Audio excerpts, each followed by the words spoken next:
કેન્દ્રીય મંત્રી નારાયણ રાણેની મહારાષ્ટ્રના ચિપલુનથી અટકાયત થઈ। મહારાષ્ટ્રના મુખ્યમંત્રી ઉદ્ધવ ઠાકરે અંગે આપેલા વિવાદિત નિવેદન પછી રાજ્ય સરકાર નિશાનો પર નારાયણ રાણેની અટકાયત પછી તેમને મેડિકલ ચેકઅપ માટે લઈ જવાયા છે। અત્યાર સુધી રાણે સામે મહારાષ્ટ્રમાં 4 એફઆઈઆર થઈ છે। રાણે ધરપકડથી બચવા માટે રત્નાગિરી કોર્ટમાં આગોતરા જામીનની અરજી કરી, જો કે કોર્ટે અરજી ફગાવી।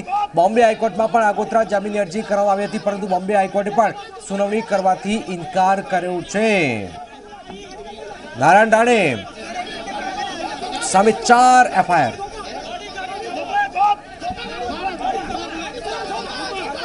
नासिक शहर के साइबर पुलिस स्टेशन अंतर्गत कलम 5 आईपीसी 500, 505 2 और 153 बी ऐसा करके ये 3 सेक्शन के तहत गुना दाखिल किया गया है। और चूँकि ये प्रकार ऐसा है जिसमें कि माननीय केंद्रीय मंत्री साहब की तरफ से ऐसा वक्तव्य किया गया है कि माननीय मुख्यमंत्री साहब जो हैं यदि वो किसी सचिव का सलाह लें तो उनके ऊपर बल प्रयोग किया जाना चाहिए। तो ये थोड़ा गंभीर विषय था। नारायण राणे सेंट्रल मिनिस्टर है।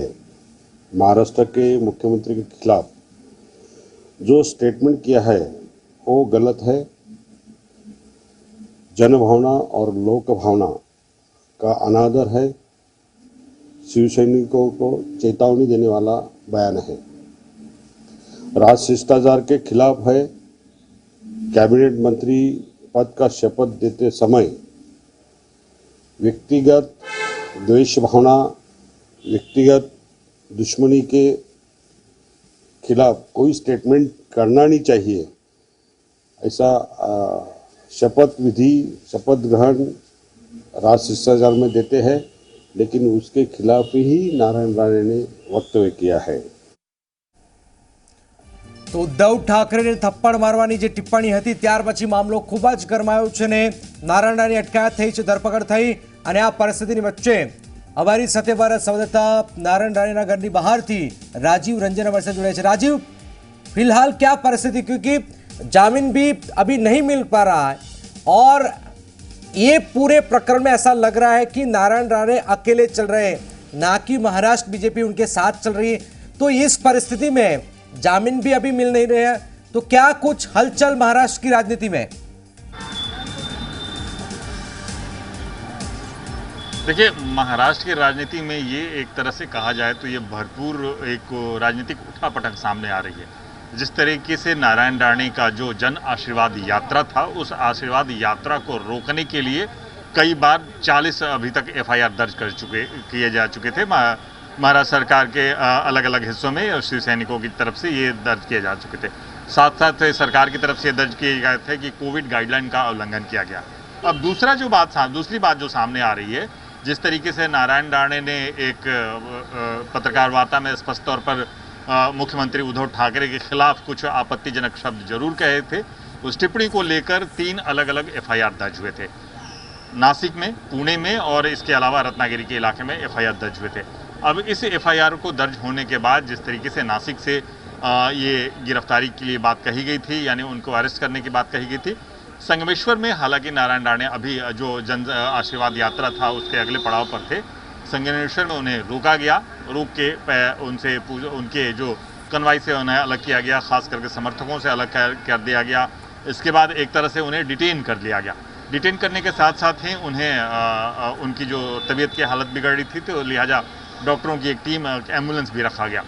अब सवाल ये उठता है कि जिस तरीके से आपने पूछा कि क्या नारायण राणे की जो जमानत मिल रही है कि नहीं, हालांकि जो रत्नागिरी अदालत ने एंटीसिपेटरी बेल के लिए मना कर दिया था।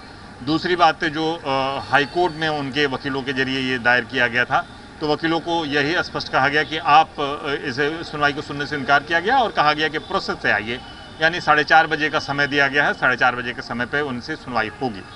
अब बात यह है कि क्या नारायण राणे महाराष्ट्र बीजेपी में अलग थलग पड़ गए हैं।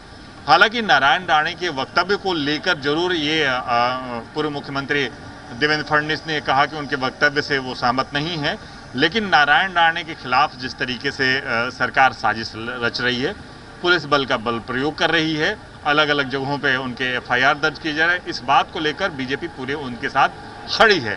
यानी जो देवेंद्र फडणवीस ने स्पष्ट तौर पर कहा कि नारायण राणे इस मामले में इस तरीके से, जिस तरह से सरकार उन्हें परेशान कर रही है, वो अलग थलग नहीं है, पूरा बीजेपी का सहयोग है।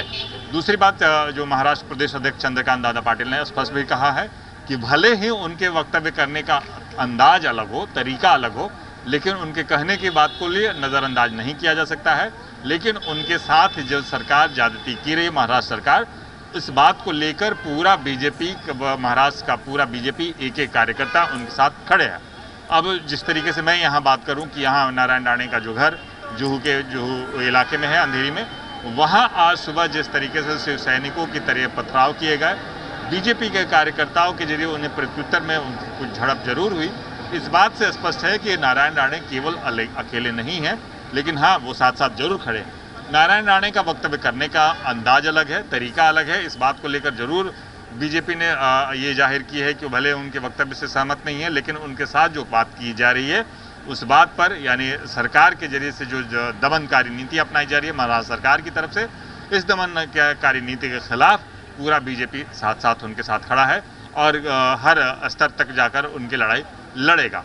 क्योंकि ये जन आशीर्वाद यात्रा जिस तरीके से सरकार की तरफ से शुरू की गई थी, यानी केंद्र सरकार की तरफ से शुरू की गई थी कि आप अपने प्रदेश में जाएं, प्रधानमंत्री नरेंद्र मोदी की तरफ से निर्देश था कि आप अपने प्रदेश में जाएं और जनता के हाल चाल पूछें, और उसी तरह से बीजेपी के तहत ये यात्रा अलग अलग जो चली जा रही थी, उसमें नारायण राणे थे, बाकी जो केंद्र के दूसरे नेता थे महाराष्ट्र के, वो भी अलग अलग हिस्सों में अपनी इस जन आशीर्वाद यात्रा के तहत जा रहे थे और कई कई जगह तक बातें पूछी जा रही थी, लोगों से बात की जा रही थी। यानी कुल मिलाकर एक जो माहौल था महाराष्ट्र सरकार के खिलाफ, यानी महाराष्ट्र सरकार की जो नीतियां थी, उन नीतियों के खिलाफ जनता ने अपनी बात कहनी शुरू कर दी थी।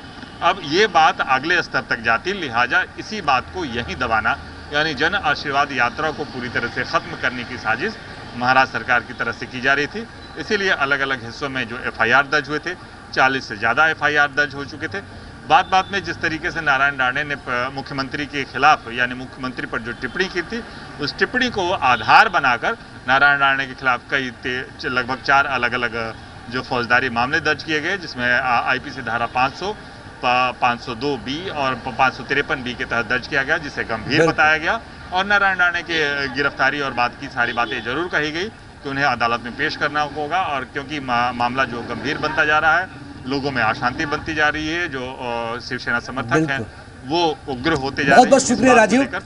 બોમ્બે હાઈકોર્ટે પણ જામીન આપવાની રાહત નથી આપી। બોમ્બે હાઈકોર્ટે પણ નારાયણ રાણેની આ પરિસ્થિતિની વચ્ચે નારાયણ રાણે જ્યારે મુખ્યમંત્રી બન્યા ત્યારે એ સમયે તેમણે ખુદ કહ્યું કે તેઓ મુખ્યમંત્રી બન્યા છે તો શિવસેનાના કારણે બન્યા છે, અને આ પરિસ્થિતિની વચ્ચે પછી આખો જે સિનારીઓ સર્જાયો, પછી આ પાર્ટી બદલી અને આ સિનારીઓ, અને આજ બેબાક અંદાજના કારણે નારાયણ રાણે જાણીતા છે।